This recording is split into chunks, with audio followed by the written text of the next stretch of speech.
what's up everybody? It's time for a movie review.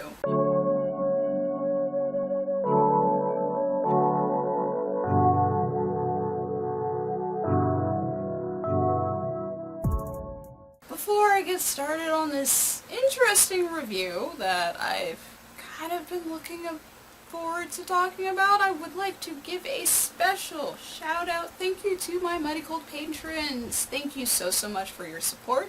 If you want to become a Muddy Cold patron, there is a link in the description below.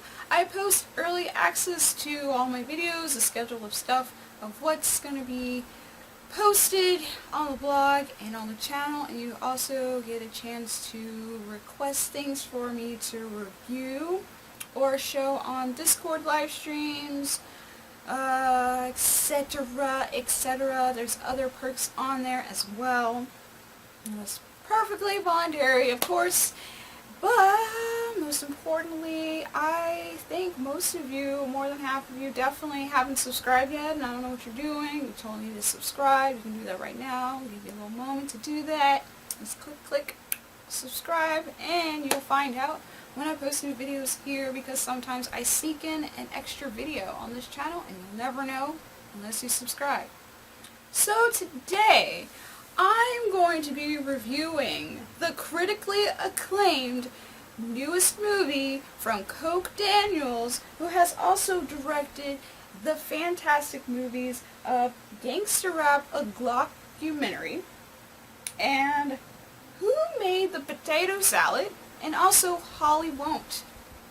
If you don't know my humor, I'm being completely sarcastic because I have never seen any of those movies, and of course this movie that I'm reviewing is not critically acclaimed at all. This movie is called Karen.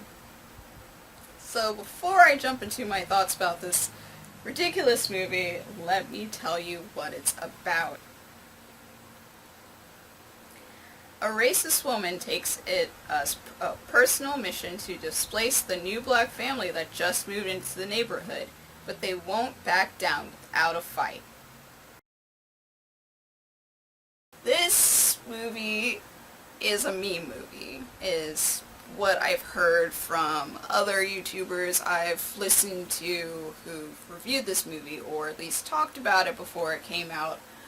I don't know if this was a theatrical thing. I highly doubt it, but I know it was shown on BET, which I think is kind of interesting choice. One review I definitely want to share for sure of this movie is Kenny JD Kendall, who does Bad Movies and a Beat on Saturdays, which I totally love, and I want to be her best friend one day because I think we get along very well, and we can watch trashy movies together. But she did a Bad Movie and a Beat breakdown of Karen, and oh my gosh, I totally agree. Now, I won't be beating my face and talking about this bad movie myself, and I probably am not gonna add as much humor as she does because she's hilarious, and I don't know, I just want to straight dive into it like Siskel and Ebert.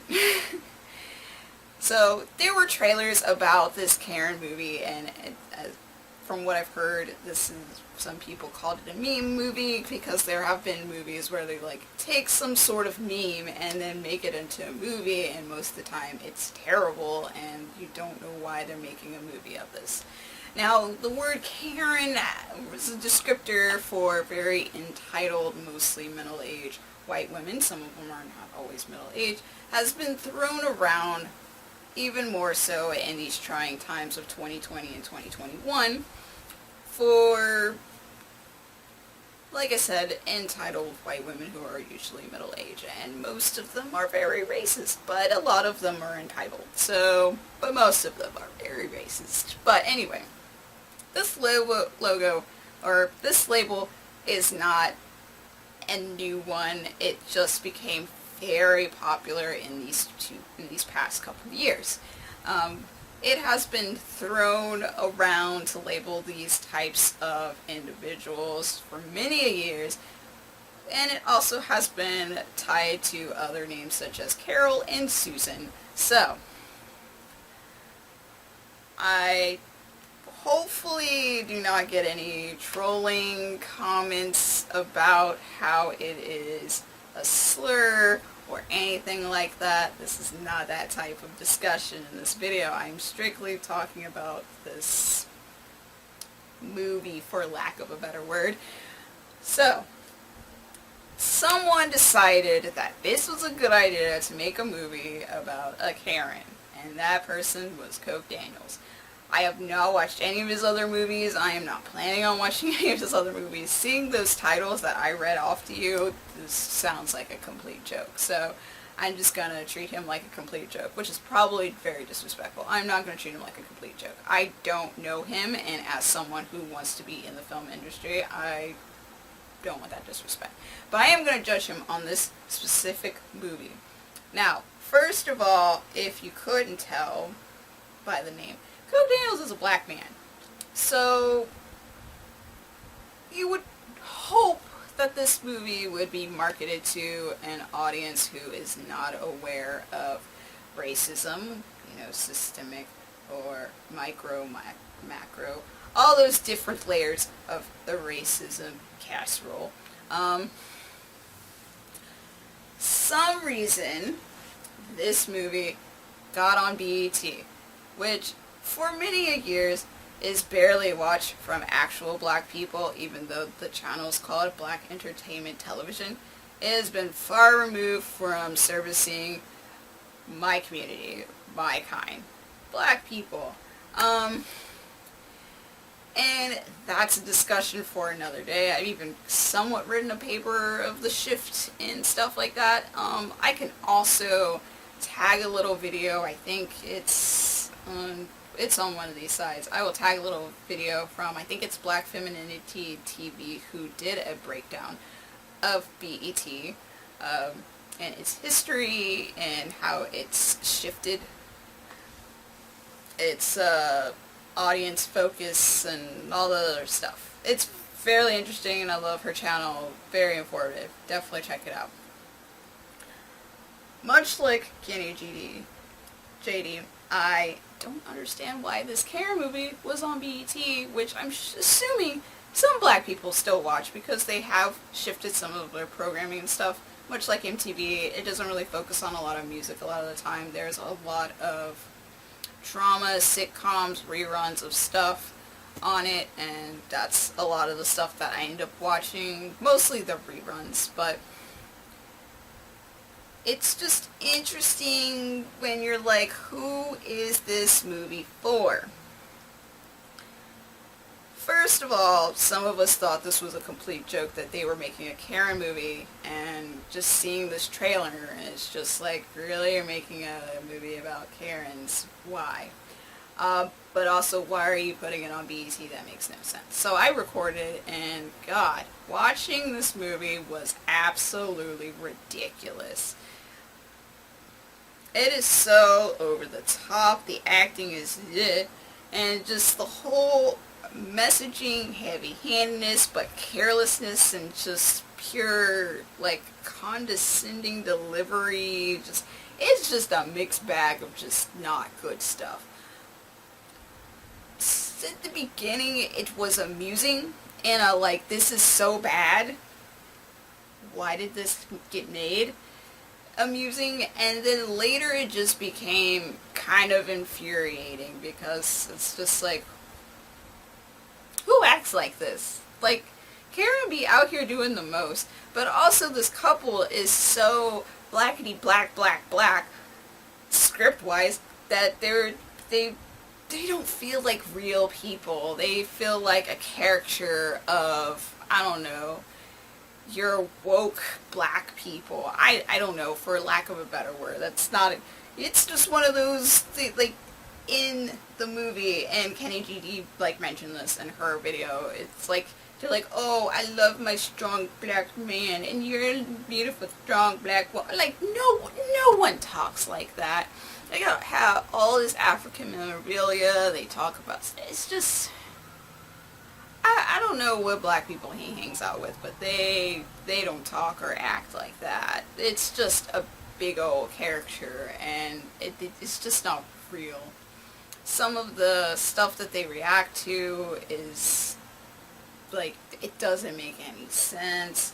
At first, to me, I thought the way Karen was acting kind of seemed like, okay, this could really happen. She's kind of acting like a real person, but as the movie progressed, they just shove in every incident that has occurred. Not every incident, but a lot of incidents that have occurred in real life, from calling the police on the neighbor because he was smoking marijuana one night, or, oh, by the way, Karen's brother is a police officer who's also racist, and he's part of the, I forgot what they called it, but it might as well, the Brotherhood. It might as well have been called the KKK. Like, just say that that's what he's part of. But he does a lot of shady stuff. He throws drugs, and she calls him for casing the neighborhood, even though that's not a thing that you can do. You normally just case one house to these 3 kids. Or she'll tell her little girl not to hang out with the black people, but then she also fetishizes the husband and tries to hit on him. And then, I don't care that I'm spoiling this movie, but she goes in and finds out that she has a whole bunch of Confederate memorabilia. I mean, it's just, it's so over the top after a while. She's part of the HOA, she wants to kick them out, she tries to make up all these violations and stuff. She puts cameras on her house and points it at them, and she brings up the whole All Lives Matter thing in a conversation while bringing over a disgusting little plate of whatever food she brought. I don't even remember what it was. But it's just kind of like, who is this movie made for? If you're trying to make certain people aware that racism exists, that people like this exist, I would not put it on BET. Maybe this is some Lifetime craziness, I don't know. And I know everybody watches Lifetime, but I mean, most of the movies they show on there are of white people, so doing crazy stuff, and they use the same generic script every single movie. And I mean, we live for that. I mean, it's hilarious how crazy those movies are. All you have to do is put psycho adjective noun. It's just adjective noun. That's what all the titles are. I mean, I streamed on our Discord one time Killer Grandma, and that is a Lifetime movie. And oh my gosh, it was absolutely hilariously bad. It was so enjoyable.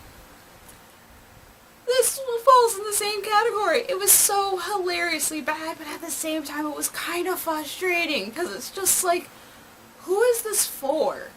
Because you're talking about, like, oh, you need to treat black people better, Black Lives Matter, and that's not right, and racism, and then the climax was just the absolute ridiculous conclusion. It just jumped the shark. Several sharks. So many sharks. All the sharks.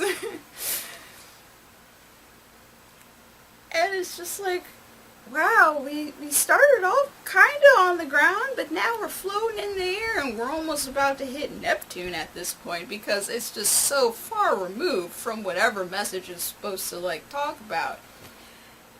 And really, like I said earlier, I don't know why you would put it on BT, because I'm pretty sure black people know about racism. Or any person of color, they know about racism and discrimination, because that's their life. So I don't know why you're putting it on here, because I don't think a few white people who watch BET would want to watch a Karen movie unless they're, you know, a YouTuber like myself and just want to talk about how terrible this movie is. But it is pretty bad. That's all I have to say. I still sadly have it on my DVR because Maja still wants to watch it, because she did catch a little bit of it, but she also got a little annoyed, angry with the Karen character, played by Taryn Manning, who most of us know from Orange is the New Black. And I heard and read briefly that there was some controversy of her playing this character because I guess I could say allegedly, or she probably did, or I think there's actual proof of her saying some, I don't know, controversial statements about race or politics or something like that. And some people commented whether that this role of her being Karen was, you know, her own true feelings. But that's neither here nor there. I think she did probably the best with what she was given with, because she was just bonkers, and I loved it. It was great. Her brother, oh, I hated him. I wanted to punch him in the face. He was just awful. But the black characters, I feel bad for the actors for the black family, because I'm like, I'm sure that they're decent actors somewhere, just not in this movie. But I mean, that could be the blame of the director, could be the blame for the script. They did what they could, and that's what they were given, and it wasn't much. But honestly, in conclusion, therefore, henceforth, if you want a good laugh, if you like trash movies, watch Karen. It's not a good movie, in short. Writing's bad, the acting's bad, the message is all over the place. It's just so over the top as far as things progress later in the movie. I didn't spoil everything, but if you do watch the Bad Movies in a Beat video, she's gonna walk through the whole movie and ruin all of it. But you know what? Watching it is an experience of its own. Obviously, I'm not giving this a good score, so whatever the score I gave it on Letterboxd, I completely agree with that. I'm not going to watch this again anytime soon. Right after Maja watch it, I'm deleting it off the DVR, and I'm just going to let this movie disappear into the recesses of the black hole, or wherever not so good movies that people will never remember go, because it's not a good movie. If you have unfortunately, or fortunately, have seen Karen, the movie, please leave your thoughts in the description below. I would love to hear what you guys think, because it was something. If you enjoyed my rambly, all over the place, probably like the movie, thoughts on the movie, give it a thumbs up, and I will see you guys in another video. Peace.